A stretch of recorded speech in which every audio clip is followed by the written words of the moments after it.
सईद बिन आमिर कुरैश के बड़े बड़े सरदारों की दावत पर हज़रत खुबैब रज़ियल्लाहु अन्हा की शहादत का मंज़र अपनी आँखों से देखने के लिए आए। जब हज़रत खुबैब रज़ियल्लाहु अन्हा हथकड़ियों और जंजीरों में कैद करके लाए गए और उन्हें कुरैश की औरतें, मर्द, बच्चे और जवान धकेलते हुए मौत के मैदान की तरफ ला रहे थे ताकि उन्हें कत्ल करके रसूल अल्लाह सल्लल्लाहु अलैहि वआलिहि वसल्लम से इंतकाम ले सकें और जंग बदर में मारे जाने वाले अपने रिश्तेदारों का बदला ले सकें। जब ये लोग हज़रत खुबैब रज़ियल्लाहु अन्हा को लेकर फांसी के तख्ते पर पहुँचे तो सईद बिन आमिर ने औरतों, बच्चों और मर्दों की चीखों पुकार और शोर के दरमियान से उन्होंने हज़रत खुबैब रज़ियल्लाहु अन्हा की वो पुरसकून आवाज़ सुनी जिसमें उन्होंने फरमाया, अगर तुम लोग चाहो तो मुझे कत्ल करने से पहले थोड़ी मोहलत दे दो ताकि मैं नमाज पढ़ लूँ। लोगों ने उन्हें मोहलत दे दी और उन्होंने किबला रू होकर 2 रिकात नमाज पढ़ी और फिर फरमाया, अगर मुझे अंदेशा ना होता कि तुम लोग मेरे मुतालिक इस बदगुमानी में मुब्तला हो जाओगे कि मैं मौत के डर से नमाज लंबी पढ़ रहा हूँ तो मैं और लंबी और इत्मीनान वाली नमाज पढ़ता। फिर सईद बिन आमिर ने देखा कि उनकी कौम के लोग जिंदा ही हज़रत खुबैब रज़ियल्लाहु अन्हा के जिस्म के मुख्तलिफ अज़ा काट काट कर फेंक रहे हैं और साथ ये भी कह रहे हैं, क्या तुम ये बात पसंद करोगे कि इस वक्त मोहम्मद सल्लल्लाहु अलैहि वआलिहि वसल्लम तुम्हारी जगह यहाँ होते और तुम इस तकलीफ़ से निजात पा जाते। हज़रत खुबैब रज़ियल्लाहु अन्हा के जिस्म से खून पानी की तरह बह रहा था और लोगों ने शोर मचाना शुरू कर दिया कि मार डालो इसे, कत्ल कर दो इसे। फिर सईद बिन आमिर ने अपनी आंखों से ये मंज़र भी देखा जब हज़रत खुबैब रज़ियल्लाहु अन्हा ने अपनी निगाहें आसमान की तरफ उठाईं और ये कलमात कहे, ऐ अल्लाह, इन्हें एक एक करके गिन ले और इन्हें तबाही का मज़ा चखा और इनमें से किसी को भी ना छोड़। फिर उन्होंने आखिरी सांस ली और शहीद हो गए। इसके बाद कुरैश के लोग मक्का मुकरमा वापस आ गए और बड़े बड़े हादसात का सामना करना पड़ा और हज़रत खुबैब रज़ियल्लाहु अन्हा और उनकी शहादत के वाक़या को भुला बैठे। लेकिन सईद बिन आमिर एक लम्हा के लिए भी हज़रत खुबैब रज़ियल्लाहु अन्हा की शहादत के मंज़र को ना भुला सके। हज़रत खुबैब की शहादत से पहले खड़े होकर 2 रकात नमाज अदा करना और उन लोगों की तबाही और बर्बादी के लिए आसमान की तरफ निगाहें उठाकर बद्दुआ करना, ये सब मनाजिर सईद बिन आमिर की निगाहों के सामने थे जिनको वो एक लम्हा के लिए भी ना भुला सके। उन्हें हर वक्त इस बात का डर लगा रहता कि कहीं आसमान से कोई बिजली या चट्टान गिरकर उसे हलाक न कर दे। हज़रत खुबैब रज़ियल्लाहु अन्हा की शहादत की वजह से सईद बिन आमिर को बड़ी हकीकत मालूम हुई कि वो शख्स जिसके साथी उससे इस तरह टूट कर मोहब्बत करते हैं वो वाकई बरहक रसूल और सच्चा नबी है और उसे आसमानी मदद हासिल है। मुख्तसर ये कि हज़रत खुबैब रज़ियल्लाहु अन्हा की शहादत सईद बिन आमिर की हिदायत का ज़रिया बनी।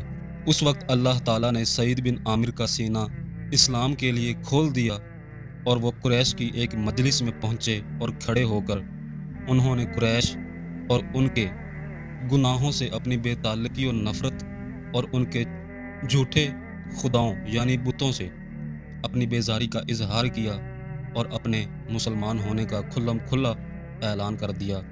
हज़रत सईद बिन आमिर रज़ियल्लाहु अन्हा मुसलमान हो गए तो हज़रत उमर रज़ियल्लाहु अन्हा ने हज़रत सईद बिन आमिर रज़ियल्लाहु अन्हा से हुकूमत की ज़िम्मेदारियों की अदायगी के सिलसिले में ताआवुन की ख्वाहिश ज़ाहिर की और फरमाया, ए सईद, हम तुम्हें हम्स शहर का गवर्नर बना रहे हैं। हज़रत सईद ने जवाबन अर्ज़ किया, उमर, मैं आपको अल्लाह का वास्ता देता हूँ, मुझे आजमाइश में न डालिए। ان کا یہ جواب سن کر حضرت عمر رضی اللہ عنہ نے کچھ ناراضگی کا اظہار کرتے ہوئے فرمایا، اللہ تمہارا بھلا کرے، تم لوگ حکومت کی بھاری ذمہ داریاں مجھ پر ڈال کر خود اس سے دور ہو جانا چاہتے ہو، اللہ کی قسم میں تم کو ہرگز نہیں چھوڑ سکتا۔ پھر حضرت عمر رضی اللہ عنہ نے حمص کی گورنری ان کے سپرد کرتے ہوئے فرمایا، کیا میں تمہارے لیے تنخواہ مقرر نہ کر دوں؟ حضرت سعید رضی اللہ عنہ نے کہا، امیر المومنین، مجھے اس کی ضرورت نہیں ہے، بیت المال سے جو وظیفہ ملتا ہے وہ میری ضروریات سے زائد ہے۔ یہ کہہ کر وہ حمص کے لیے روانہ ہو گئے۔ اس کے کچھ ہی دنوں کے بعد اہل حمص کے کچھ قابل اعتماد لوگوں پر مشتمل ایک وفد حضرت عمر رضی اللہ عنہ کی خدمت میں حاضر ہوا۔ حضرت عمر رضی اللہ عنہ نے ان سے فرمایا، مجھے اپنے فقراء اور حاجت مندوں کے نام لکھ کر دے دو تاکہ میں ان کی ضروریات پوری کرنے کا کوئی بندوبست کر دوں۔